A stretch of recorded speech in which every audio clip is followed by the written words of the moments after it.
Alors cette guerre, Dominique de Villepin, vous pensez que c'est une erreur, j'allais dire une de plus. Pouvez nous expliquer pourquoi ?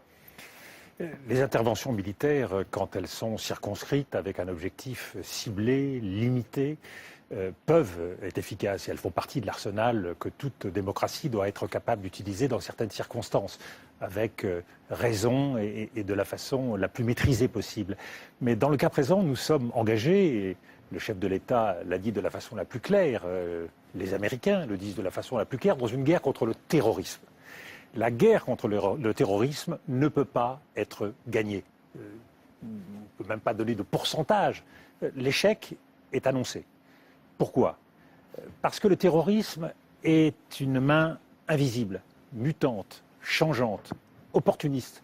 On ne se bat pas contre une main invisible avec les armes de la guerre. Il faut être capable d'employer la force de l'esprit, la ruse, les moyens de la paix pour désolidariser des forces qui s'agglutinent autour de ces forces terroristes. Donc il faut une stratégie politique, une vision politique et une capacité à penser l'action très au-delà des bombes et de l'action militaire stricto sensu. Donc c'est inefficace.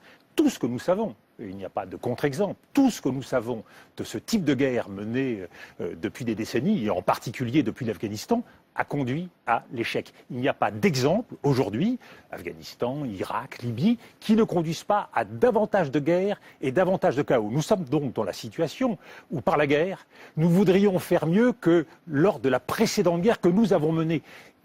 Ayons conscience que cet État islamique, Daesh, nous l'avons nous-mêmes en grande partie enfanté.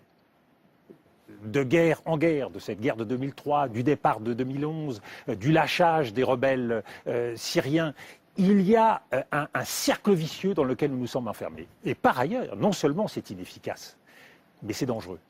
Parce que cette région du Moyen-Orient, et on pourrait prendre l'ensemble du monde arabo-musulman, est traversée de crises, traversée de blessures, meurtrie.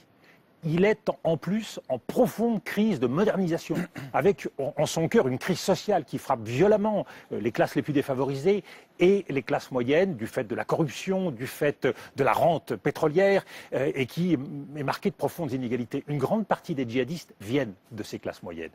Et donc, nous alimentons le cycle de la surenchère.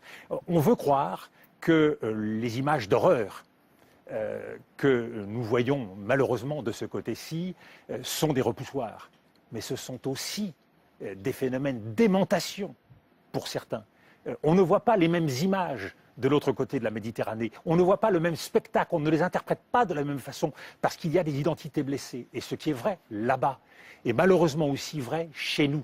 C'est-à-dire que la surenchère, elle a des conséquences dans le recrutement des djihadistes là-bas et elle a des conséquences ici. Par ailleurs, nous frappons en Syrie et en Irak. Nous frappons un ennemi terroriste. Et quel est le résultat ? L'horreur que nous connaissons pour notre compatriote Hervé Gourdel, qui est, lui, lâchement assassiné où ? Dans les montagnes d'Algérie.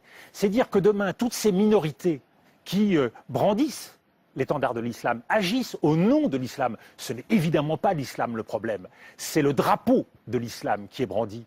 Eh bien, ces minorités qui existent aussi bien en Birmanie, en Malaisie, en Thaïlande, en Indonésie, dans l'ensemble du monde arabe, de la même façon au Maghreb ou en Afrique, eh bien, partout, ces minorités peuvent se solidariser. C'est-à-dire que nous assistons, par cette guerre contre le terrorisme, à une cristallisation de l'ensemble de ces groupes qui établissent des passerelles entre eux, une surenchère pour savoir quel sera le plus cruel, le plus meurtrier, le plus violent, parce que c'est une façon d'attirer les djihadistes, d'attirer de l'argent.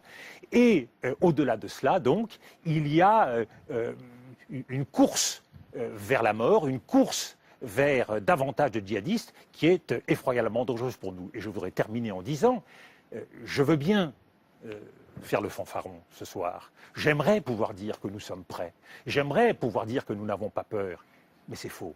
C'est faux parce que nous sommes, nous les Français, une société démocratique qui n'a pas engagé de processus sécuritaire au point d'autres sociétés démocratiques. Je pense à la société américaine. Les communautés étrangères américaines dans le monde sont bunkérisées, barricadées, il n'y a pas un cheveu qui dépasse, et donc le risque est infiniment moindre que pour les nôtres. C'est le chemin qu'a emprunté la société israélienne. C'est le chemin de la politique sécuritaire. Ce n'est pas la situation de la France. Nous sommes exposés aux quatre vents, en particulier au Maghreb, au Moyen-Orient, en Asie, et donc dans une situation de vulnérabilité. Et ce qui est vrai là-bas l'est aussi chez nous. Donc j'aimerais que nous prenions conscience de la complexité. Je veux bien qu'on prenne la tête d'une croisade, mais je veux qu'on mesure les risques et surtout savoir que cette croisade ne peut pas être gagnante. Nous alimentons un processus de destruction, nous alimentons un processus de haine.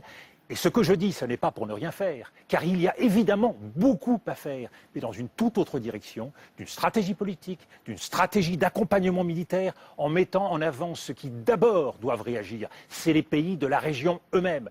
Il y a près de 600, 500, 600 avions de chasse dans la région qui appartiennent aux pays du Golfe. Ils sont parfaitement capables de mener la riposte. Nous suivons les Américains qui, comme toujours, cherchent un ennemi à travers la planète, sont engagés dans une sorte de messianisme universel. Nous, Français, ce n'est pas notre rôle, ce n'est pas notre vocation. Nous sommes des faiseurs de paix, des chercheurs de dialogue, nous sommes des médiateurs, nous sommes là à contre-emploi et à contresens, entraînés dans une logique qui est sans issue. Car cette guerre contre le terrorisme, c'est une guerre sans fin, c'est une guerre perpétuelle. Nous savons qu'elle ne peut pas s'arrêter. La haine entraîne la haine, la guerre nourrit la guerre.